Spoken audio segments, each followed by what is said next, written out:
Hey,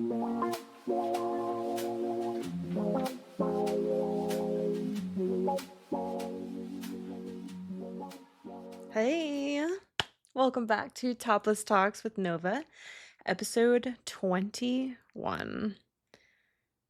Honestly, 21 episodes. I'm proud of myself. And hey, let me put on the record right now that I'm releasing this episode on time and exactly when I said I would. Okay? Can we just get a round of applause in the fucking crowd for Nova? Can we get some back pats, some head pats, some snuggles? Because I'm proud of myself, okay? I took like 2 months off and I'm back, baby. I'm really actually enjoying the every 2-week episode deal. Because it really gives me time to sit down with each episode and like really put some thought into it and really put my heart and soul into it. Doing it every week, I had to rush and I don't know. This just feels better. It feels more natural. It feels just more doable for me. So I hope you're enjoying it. And I hope this episode is wunderwas. I hope it's exactly what you expect. All right. So this episode is about feminism. And I know a lot of you are probably like, oh my God, again. But I'm going to highlight today how feminism is for men and how it benefits men too, because there's a lot of misconceptions and misunderstandings about it. I've talked about patriarchy and how it's bad for men before, but I haven't really gone into the importance of the feminist movement and how it's really set up the stage for men to be better for themselves and better for each other and better for everyone. And same with women too. We need to be better too. Everyone needs to be better, of course. So there's a misconception that feminist means anti-man, which is not true. That is definitely not true. Of course, there are radical feminists out there that do hate men, but that's not what we're talking about. I'm not a radical feminist. I'm an intersectional feminist, and I will talk about that too. But I'm talking about real feminism at its core. What real feminism is. At its core, it's the belief that everyone, regardless of race, regardless of gender, regardless of class, regardless of disabilities, everyone deserves a chance. Everyone deserves equal rights and equitable opportunities. And I say equitable opportunities because it's not only gender or race that determines where, like your level of opportunity or like your level of privilege. It's your geographic location that plays a huge part, where you're born, what country you're in, what town you're in, what neighborhood you're in. All of these things matter. So I say equitable because someone in a rich neighborhood doesn't necessarily need as many opportunities or as much help to get the opportunities as someone in a low class area. They should not be getting the same thing, in my belief. I believe that someone who is worse off should get more help than someone who's in upper class, but call me crazy, all right? I'm a socialist, all right? So the myth that feminists hate men is not true. The myth that feminists just want to take power from men and take it for themselves is not true. Feminists just want everyone to have more choices and more dignity and more bodily autonomy. We want everyone to be able to make whatever choice they want to make as long as they're not hurting someone else.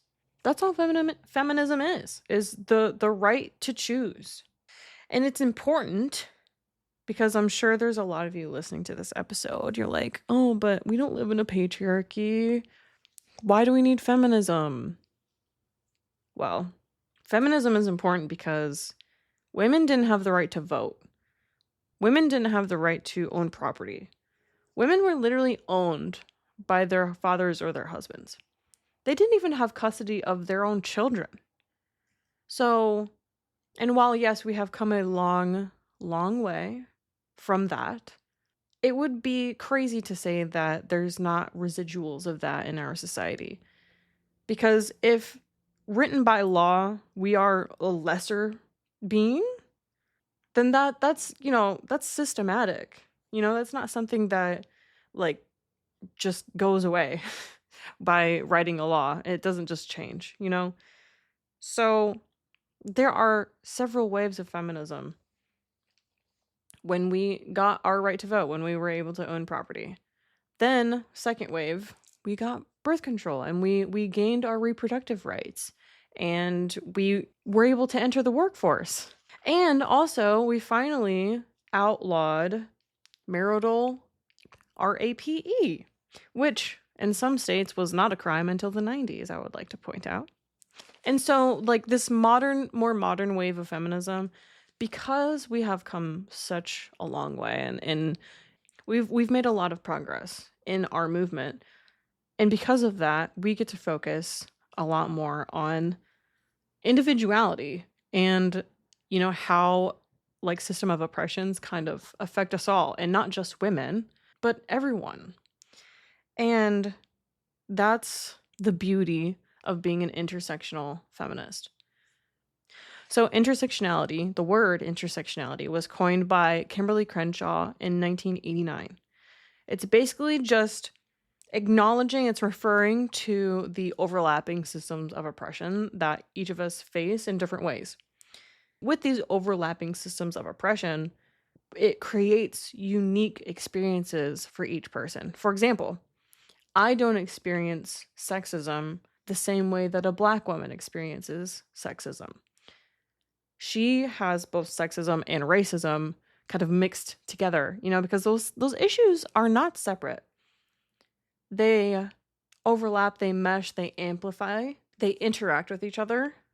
And that's really important to acknowledge. It's so, so, so important to acknowledge that. Because if feminism ignores race, if it ignores class, if it ignores people with disabilities, then it risks only benefiting the most privileged group of women, which is usually white, cisgendered, upper class women. So it's really important to understand that everyone kind of has their own experiences. Women face different forms of sexism and different forms of struggles depending on their age, their race, their weight. Like there's different layers to it. There's a lot of different things that kind of shape your experience with the world. It could be your race, it could be your financial situation, it could be your sexual orientation, could be your job, could be your weight. Like, for example, Black and Indigenous women face higher rates of mortality, and that's statistics. Those are numbers. Also, Asian and Latina women are often hypersexualized in our society. Not to mention trans women are often just completely written off or fetishized. Trans people in general just face huge discrimination.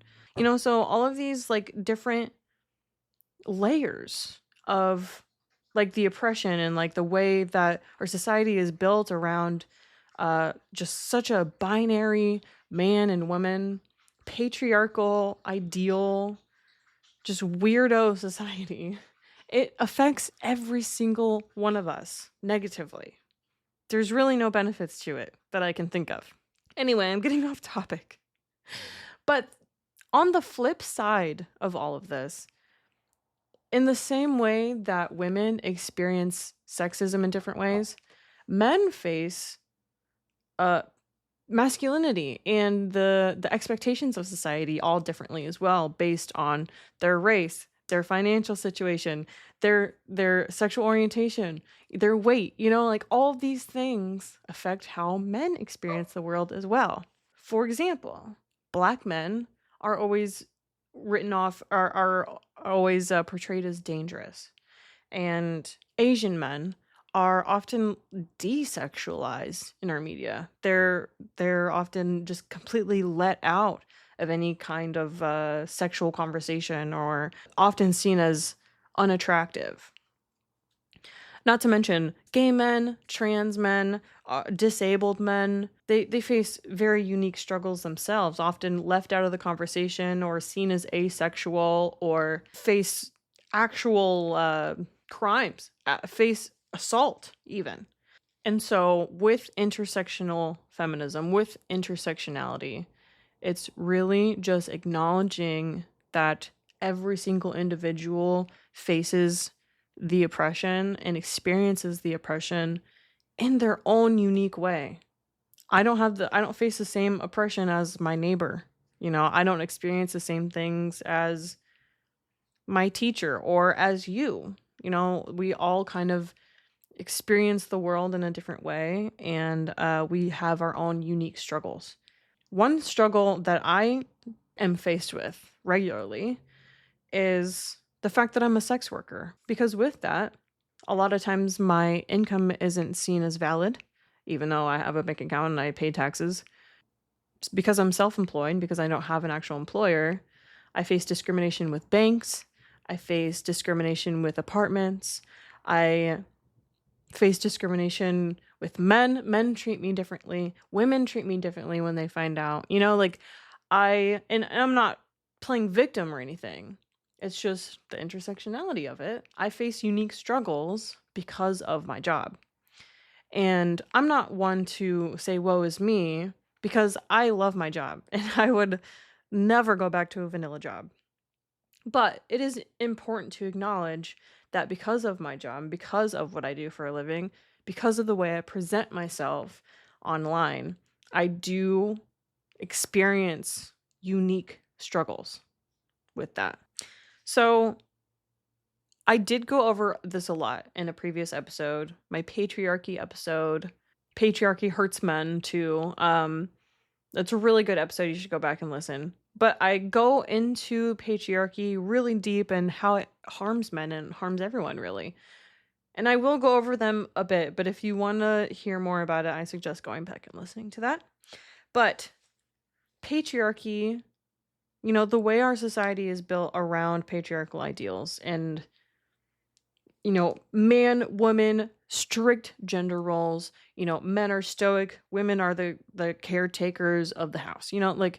Very strict, and it's okay if that's what you want to do. It's okay if that's the life you want to live. That's the beauty of feminism, is the right to choose. But the problem with our society, the problem with the patriarchy, is that anyone that deviates from that is considered an other, is considered weird, is considered gross, or is considered, even by law, non-recognized, not recognized as a fucking valid person, which is so messed up. But with these strict gender roles and these strict guidelines that men should act this way, women should act this way, it causes so many problems, especially in both men and women. But with men, emotional suppression. Men are statistically higher rates of suicide, higher rates of depression. Those are numbers. You can't deny the numbers. The male loneliness epidemic. I know you've heard that term. That would not be a term if it wasn't a big problem. And that's because men are looked down upon for being human. They can't voice how they feel without being mocked. And usually it's by other men. Most of the women that I know, all of the women that I associate myself with, encourage men to speak up and to speak about their feelings and to, get access to mental health. It's usually, in my experience, other men that are mocking men for being too soft or being a simp, or, it's ingrained. It's ingrained in us. Patriarchy forces men to be the provider. A lot of men feel like they don't have any inherent value outside of what they can provide their partners or what they can provide their family financially. And that's obviously unhealthy and that's obviously messed up. But it also creates an unhealthy family imbalance where dad's constantly working, making money, he's providing, and mom's having to stay at home probably has a job herself, but also having to take care of the kids, clean the house. And that's almost encouraged in our society. It's so often that you see single mother, dad's just off and about, dad went to go get milk. And that's so normalized. It's so normalized for the dad to just not be in the picture. And that is part of patriarchy. It also promotes unhealthy behaviors, aggression, dominance, and emotional numbness. You know, like the Andrew Tates of the world, like just getting mad at everything, every single little thing, and like the self-defensiveness and having to, oh, that person's wrong, oh, that person disrespected me, I have to get back at them, or I can't let them walk all over me. That shows a deep, deep insecurity within yourself. And that is something that is ingrained in our society. That is unhealthy behaviors. Patriarchy basically tells men that if you're vulnerable, you're weak. If you're vulnerable, you're bad. And that is so fucking unhealthy. Not only that, but it really limits how men can express themselves. Not just, talking and what they can say and being vulnerable, but also the clothes they can wear. Wearing nail polish, wearing blush, or any kind of makeup, really. It limits what men are able to wear and say and do. And it's all out of fear, like a genuine fear of being gay. That's what it is. Like men are so afraid of being gay that they can't even see another man wearing nail polish, or to them it shakes the entire foundation of what masculinity is. And that is patriarchy. That is a patriarchal ideal. Transphobia, homophobia, all of these are patriarchal ideals. And all of these things hurts men. These are not good things for men. Men should be able to wear a fucking skirt if they want. Men should be able to wear nail polish on their fingers. Men should be able to do whatever the hell they want as long as they're not hurting someone. And I think that both men and women should be able to experience this. So, feminism advocates for men and advocates for all people, really. Like when I say we, I'm talking about intersectional feminists like myself. We want you guys to have emotional freedom. We want you guys to be able to talk to your friends and have healthier connections and have deeper, real connections with people, and just have healthier interactions with people and have a more healthy relationship with yourself. We want you to be able to express yourself sexually and feel comfortable with bringing a toy into the bedroom, or being a more present father with your family. Maybe not feeling so pressured to be such a big financial provider for your family. And we want you to have more career options as well. I don't want men to only have to be able to do manly jobs. Like I want men to be able to be nurses, or I want men to be able to do jobs that women also do. I don't think that any job is really gendered. Of course, there's probably exceptions to that rule. But the gist of what I'm trying to say is that we as feminists, like, we want you guys to be okay, and we're advocating for you. But not all feminists come from the same place, okay? Not all feminists are built the same way. There are radical feminists out there that it seems like they do hate men, and they are anti-men.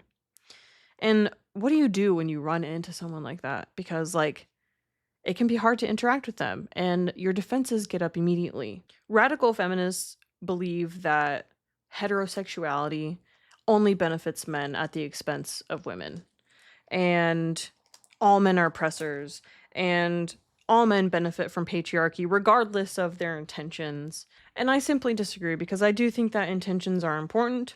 Interacting with people like this, they can come off as accusatory, or that your feelings don't matter, or they're completely dismissive of like men's experiences and like men's struggles. And All I can tell you to do in that situation is, first of all, try to stay calm. Like, don't let it get to you. Because the thing is, like, more than likely, this person is coming from a place of trauma or speaking from experience. And the last thing you want to do is shout, "Not all men," because we know.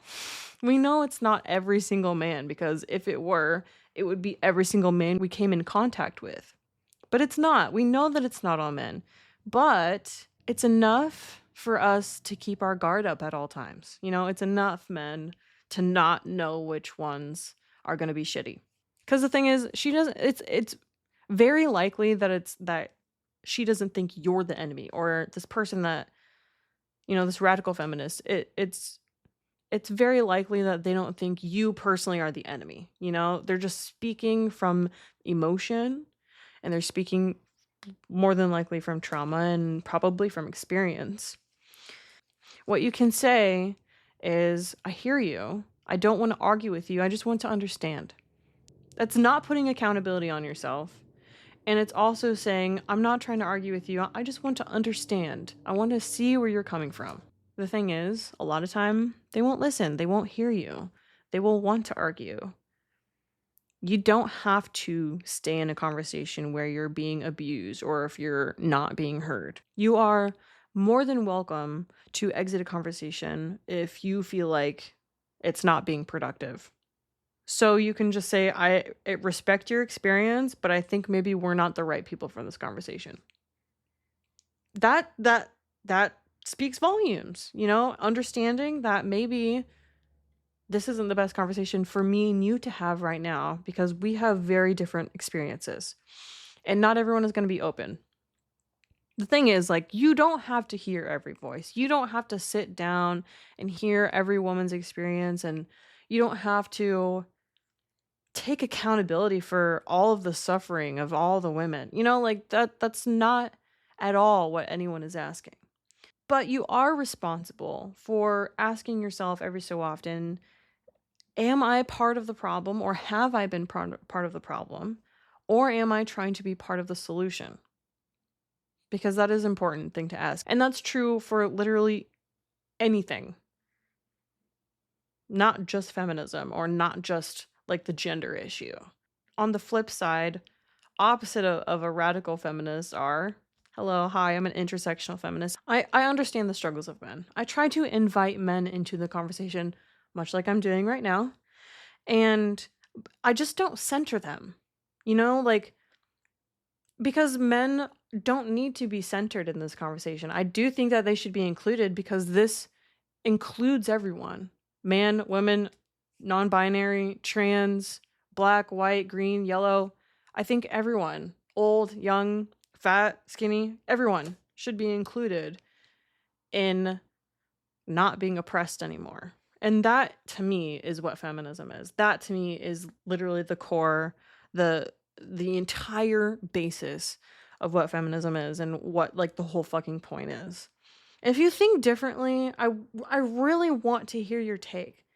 If you are disagreeing with things that I'm saying, please, I will post an invite to the Discord podcast discussion group in the description of this episode, because I want to know all of the different viewpoints of feminism. What is feminism to you? What do you see it as? But you, right now, what you can do in the future to try to just be better in general, because I think everyone can be better. I'm not pointing fingers and saying everyone like, you guys need to be better, because you guys are great. I mean, from what I know, from the interactions that I have with you guys, y'all have been great. But what you can do, if you care, if you want to help, or try to be a good person, just be open to learning. Listen to, like, a woman, or if someone is sharing an experience with you, listen and don't judge. Introspection is crucial here. Taking a step back from your ego and realizing, maybe I shouldn't have said that, or maybe this isn't the right time to have this conversation. You know, like just trying to be considerate of the experiences that people have had that maybe that you don't understand. It takes a boatload of understanding and a boatload of courage to be able to not react from your ego and not react from your emotions. It does. Basically, this whole episode, what I've been trying to say is like feminism is just about setting us free. Free to make your own choices. If you want to be a stay-at-home mom, great, do that. If you want to be in a traditional relationship, do that, please. But don't get mad at me for not being in a traditional relationship.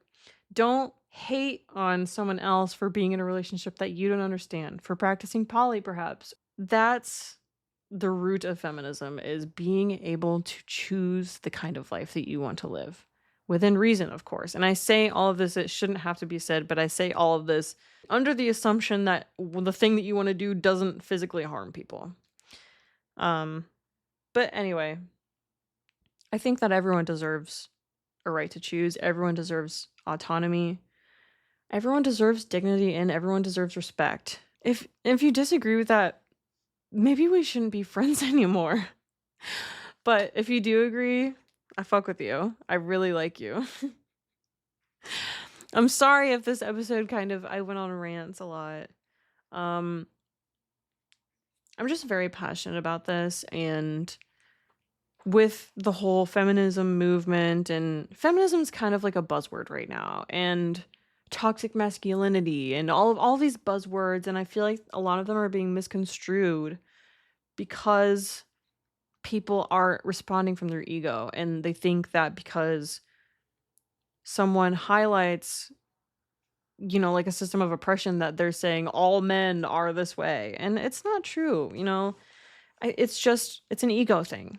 And it's okay if maybe at first or in the past you have responded that way. That's okay, because I'm guilty of it too. I have responded with my ego before many times. I still do today, you know?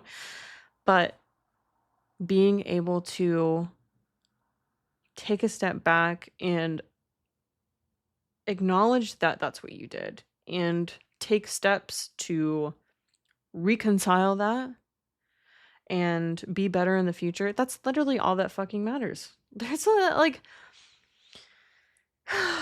anyway, I really love you guys, and thank you for sitting here listening to me. Yeah, I know that a lot of the things that I said today, I have said before many times in previous episodes or in Twitch streams or just in passing.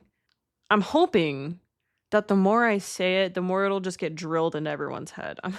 I'm hoping that if I just repeat it enough, motherfuckers will start to listen. That's kind of my angle here. So prepare to hear 500 more times. Anyway, I love you guys so much. I hope you all have a fantastic day and a fantastic 2 weeks. And I will see you next time. Bye.